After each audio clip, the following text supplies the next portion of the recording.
Assalamualaikum warahmatullahi wabarakatuh. Perkenalkan, saya Yondri Andika Resta dengan tiga digit yang terakhir saya 060. Saya merupakan mahasiswa Teknologi Rekayasa Otomasi Universitas Diponegoro. Kali ini saya akan membahas mengenai auto tuning PID motor DC. Apa sih itu auto tuning? Auto tuning. Jadi auto tuning adalah proses otomatis untuk mencari nilai parameter KP, KI, dan KD agar sistem mencapai performa optimal tanpa perlu trial and error manual. Yang pertama, modenya itu ada Sinestream atau Sinestream, Sinestream. Jadi metode ini memberikan serangkaian sinyal sinus satu persatu dengan frekuensi yang berbeda-beda ke sistem atau plan. Cara kerjanya yaitu sistem diuji pada berbagai titik frekuensi untuk menyusun frekuensi respon data. Kelebihannya sangat akurat dalam memetakan karakteristik sistem secara detail. Untuk kekurangannya sendiri membutuhkan waktu yang paling lama karena harus menunggu sistem stabil di setiap frekuensi.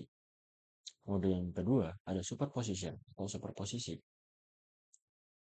Dalam konteks auto tuning, atau sering dikaitkan dengan metode fast sign atau relay feedback tertentu. Metode ini menggabungkan beberapa sinyal gangguan secara bersamaan. Cara kerjanya memberikan gangguan atau perturbasi pada sinyal kontrol saat sistem sedang berjalan dalam closed loop. Respon sistem terhadap gangguan tersebut digunakan untuk menghitung margin, phase, dan gain. Kelebihannya sendiri, prosesnya cepat karena tidak perlu menghentikan operasi normal sistem. Nah, untuk yang terakhir ada PRBS atau Pseudo Random Binary Sequence. PRBS adalah sinyal biner atau 0 dan 1 yang terlihat acak tetapi sebenarnya itu deterministik atau berulang. Cara kerjanya adalah sinyal ini memiliki spektrum frekuensi yang sangat lebar, menyerupai white noise. Nah, dengan satu kali pengujian, PRBS dapat mengeksitasi hampir semua frekuensi sistem secara bersamaan. Untuk kelebihannya, paling efisien dan cepat dalam melakukan identifikasi sistem dibandingkan Sinestream. Berikutnya, apa sih itu perbedaan kontrol PID, kecepatan dengan posisi? Dalam teori kendali motor, terdapat perbedaan mendasar pada sifat fisik yang dikontrol. Jadi, pada yang pertama itu ada kontrol kecepatan, itu biasanya sistem order 1 atau stable. Nah, pada kontrol kecepatan, kita mengatur tegangan atau volt untuk mendapatkan kecepatan sudut. Sifat plane sendiri itu secara alami bersifat stable atau stabil. Jika kita memberi tegangan tetap, motor akan berputar pada kecepatan tetap atau steady state. Transfer functionnya itu umumnya bentuknya itu G dalam dalam eh, dalam domain S sama dengan K per TS plus 1. Jadi itu transformasi Laplace-nya kira-kira.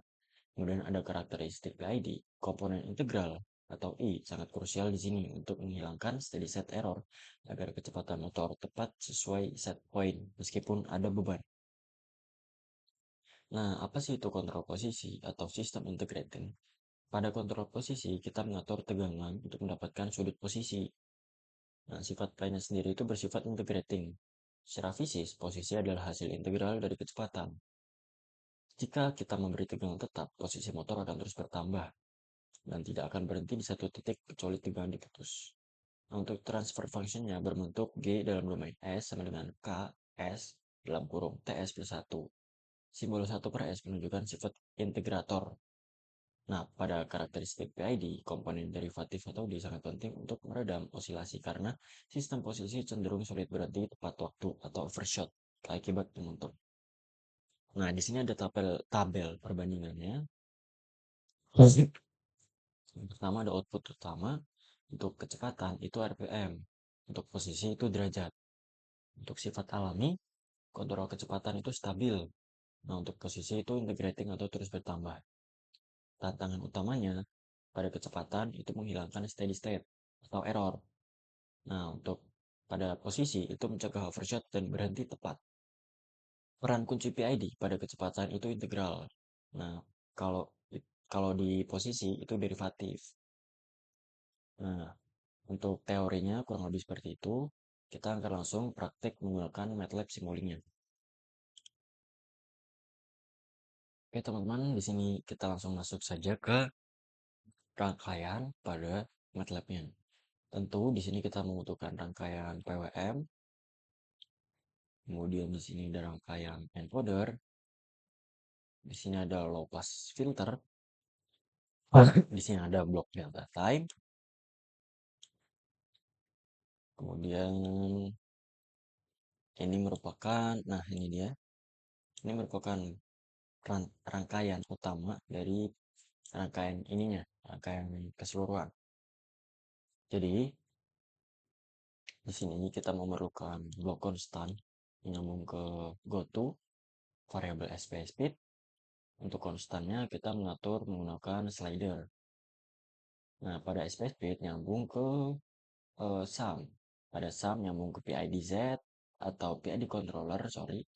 Di sini blok PID controller. Nah, itu nyambungnya ke blok closed loop PID auto tuner.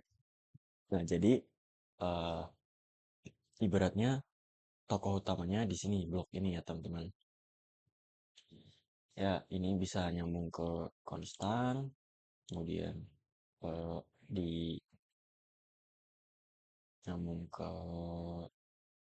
minus juga, sorry ke sum tapi bagian minusnya. Kemudian outputnya itu menghasilkan nyambung ke blok goToPID, juga display dan scope, juga ada di sini display, sini display juga. Mungkin teman-teman bisa melihat saja wiringnya seperti ini ya. Tinggal ikuti saja langkah-langkahnya. Jika sudah, di sini kita klik 2 kali pada blok close loop. Nah, teman-teman bisa mengatur settingannya mengikuti yang ada di video yang saya berikan ini. Tipe PID, form paralel, ini time domainnya discrete time. Ya bisa kalian ikuti saja. Kemudian kita masuk ke eksperimen. Nah, di sini ini yang akan kita lakukan percobaan. Jadi yang pertama kita untuk mengatur kita ingin mengontrol kecepatan atau posisi, yaitu di sini block from. Di sini saya menggunakan variabel speed terlebih dahulu. Jadi kita menggunakan jadi kita mengatur speed terlebih dahulu. Oke, kita buka lagi. Nah, jadi pada praktikum kali ini kita akan mencoba 3 mode auto tuning ini. Juga ada plan type dan plan sign-nya. Kita coba-coba. Jadi saya akan melakukan sekitar 6 percobaan ya teman-teman. Oke. Mungkin settingannya bisa diikuti saja untuk bloknya. Nah, setiap kita mengatur PID block, kita harus mencet update PID block ya teman-teman. Jika sudah, kita di sini perlu mengatur juga untuk set point-nya dan bla bla bla lainnya juga kita harus mengatur set point-nya. Nah, di sini saya akan memperlihatkan hasil praktikum saya ketika saya melakukan praktikum di kampus. Mungkin saya akan tunjukkan videonya. Oke, teman-teman, pada video yang pertama saya akan menunjukkan saya ketika melakukan praktikum. Jadi di sini saya mengatur terlebih dahulu. Pada video saya melakukan percobaan settingan bisa dilihat saya menggunakan mode PRBS dan plan type-nya saya menggunakan integrating. Kemudian kita run, kita percepat. Nah, untuk grafik yang dihasilkan itu seperti ini teman-teman. Ini adalah untuk mode speed dan untuk kita mengontrol kecepatan atau speed dalam mode PRBS. Grafik yang dihasilkan kurang lebih seperti ini dan motor DC berputar seperti ini. Nah, pada video berikutnya kita coba cek. Nah, di sini video untuk ketika motornya berputar. Jadi di sini motornya terlihat apa ya? Kalau misalnya ada penjelasannya itu sebenarnya ini diakibatkan karena derivatif. Jadi derivatif itu seperti melakukan pengereman pada motor DC sehingga grafik yang dihasilkan itu menunjukkan apa ya namanya mirip atau mendekati dengan set point-nya. Nah, oke, kita lanjut ke yang video berikutnya. Nah, di sini juga ada video ketika saya uh, mengatur. Di sini saya menggunakan sine stream, terus plan type-nya itu stable, lalu kita apply. Di sini ini juga mode speed, lalu kita run, motor berputar, dan grafik yang dihasilkan itu seperti ini. Ya, seperti ini teman-teman. Nah, berikutnya itu untuk mode berikutnya di sini kita lihat. Nah, ini juga ada grafiknya seperti ini kurang lebih. Ini untuk tadi mode sine stream, kemudian ada mode, sebentar saya cek dulu. Jadi pada video saya melakukan 3 percobaan, sine stream, superposition, dan PRBS. Oke,